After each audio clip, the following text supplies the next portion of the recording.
नमस्कार मित्रांनो, मी तेजश्री केतकर. 7 राउंड्स इन्फोटेनमेंटच्या आजच्या भागात आपण सर्वांचं मनापासून स्वागत करते. आजचा व्हिडिओ खास वधूवरांसाठी आहे. मित्रांनो, आजच्या व्हिडिओमध्ये मी काही तुम्हाला स्थळ सुचवणार नाहीये, पण हो, स्थळ सुचवणाऱ्या व्यक्तीशी कसं वागायचं याबाबत काही टिप्स तुम्हाला मी देणार आहे. मित्रांनो, आजच्या जगात सगळ्यात काय कठीण आहे तुम्हाला माहित आहे का?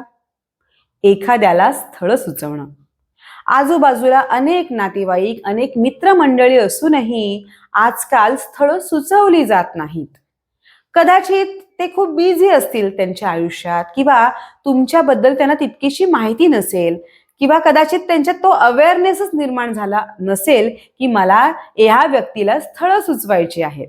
पूर्वीच्या काळी कसं व्हायचं, एखाद्या व्यक्तीचं लग्न करायचं आहे हे जेव्हा आजूबाजूच्या लोकांना कळायचं तेव्हा ते आपल्या ओळखीच्या लोकांना सांगायचे, नातेवाईकांना सांगायचे.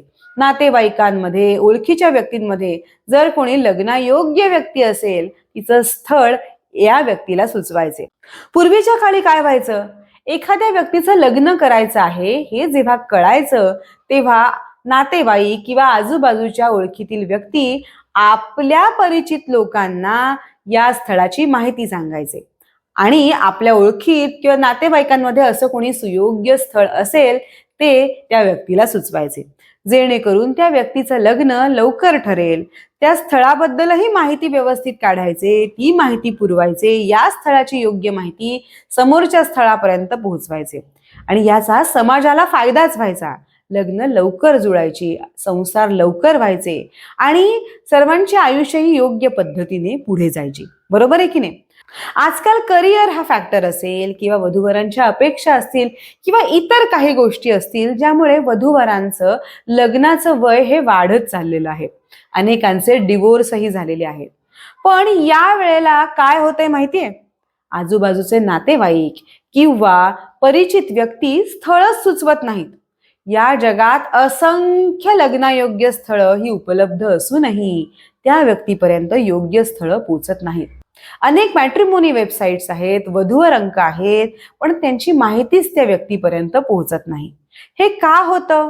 कारण आजूबाजूच्या व्यक्तींना तितका वेळ नसेल, तितकी समज नसेल, आणि कदाचित प्रत्येकाचं आयुष्य हे फक्त स्वतःपुरतं मर्यादित राहिल्यामुळे दुसऱ्याच्या आयुष्यात ही आनंदाची गोष्ट आपण आणू शकतो, निर्माण करू शकतो, याची कदाचित जाणीव नसेल.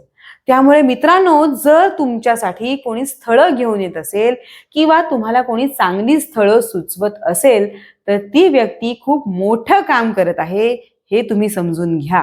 कारण या जगात, आजच्या जगात कोणाच्याही आयुष्याबद्दल, इतर कोणाच्या आयुष्याबद्दल कोणालाही फारसं देणं घेणं नाही. आणि अशा जगात एखादी व्यक्ती तुमच्या आयुष्याचा, तुमच्या उत्तम वैवाहिक सुखाचा विचार जर करत असेल, आणि त्यासाठी तुम्हाला योग्य स्थळ कोणतं आहे हे सुचवण्याचा प्रयत्न करत असेल, तर त्या व्यक्तीला योग्य रिस्पॉन्स द्या.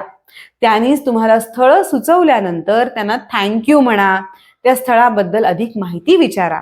ते स्थळ तुम्हाला जरी योग्य वाटलं नसेल तरी तुमचं मत काय आहे ते त्या समोरच्या व्यक्तीला जरूर सांगा, जेणेकरून तीही तुमच्या दृष्टिकोनातून विचार करेल.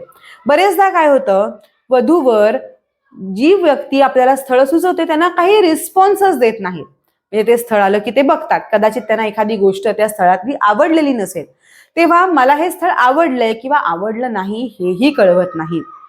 कोणत्या गोष्टी आहेत की ज्यावर तुम्हाला काही प्रश्न विचारायचे असतील, किंवा कोणत्या गोष्टी या स्थळातल्या खटकल्या आहेत हे सुद्धा सांगायची तसदी वधूवर घेत नाही. मग समोरच्या व्यक्तीने काय बरं समजायचं? तिच्या मनात तुमच्याबद्दल चांगल्याच भावना आहेत, आणि म्हणूनच तिने एवढी कठीण गोष्ट केलेली आहे की तुम्हाला स्थळ सुचवलेलं आहे. पण त्या बदल्यात तिला जर तुमचा रिस्पॉन्सच मिळाला नाही, तर त्या व्यक्तीची जी उमेद आहे ना तुमचं चांगलं करण्याची, तुम्हाला उत्तम स्थळ सुचवण्याची, ती कमी होते. आणि त्या व्यक्तीचा जर इंटरेस्ट गेला तर ती व्यक्ती पुढे तुम्हाला एखादं सुयोग्य स्थळ आलं तरी ते सुचवेल का याचा विचार तुम्ही जरूर करा. त्यामुळे तुमच्यासाठी जर असं कोणी एखादं काम करत असेल की तुम्हाला स्थळ सुचवत असेल, तुमच्या अपेक्षा जाणून घेण्याचा प्रयत्न करत असेल, तुमच्या आयुष्याबद्दल विचार समजून घेण्याचा प्रयत्न करत असेल, तर त्यांना रिस्पॉन्ड करा, त्यांच्याशी बोला. तुमचं जे काही असे फिक्स्ड गोष्टी असतील की मला या गोष्टी नकोय किंवा मला या गोष्टी हव्यात, ते त्या व्यक्तीशी तुम्ही जरूर बोलू शकता. कदाचित त्या व्यक्तीकडून तुम्हाला चांगलं मार्गदर्शन होईल.